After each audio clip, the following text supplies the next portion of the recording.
C Joseph Vijay எனும் நான்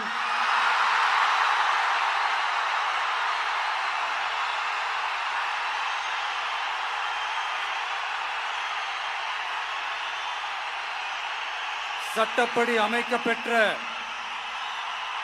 இந்திய அரசியல் அமைப்பின்பால்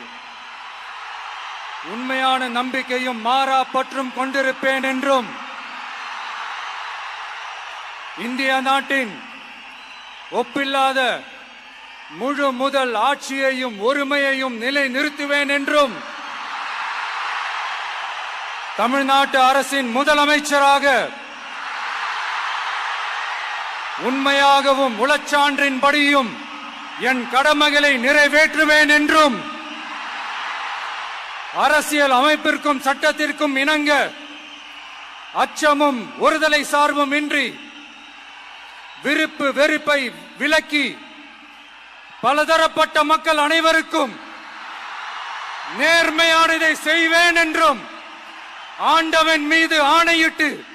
உறுதிமொழிகிறேன்.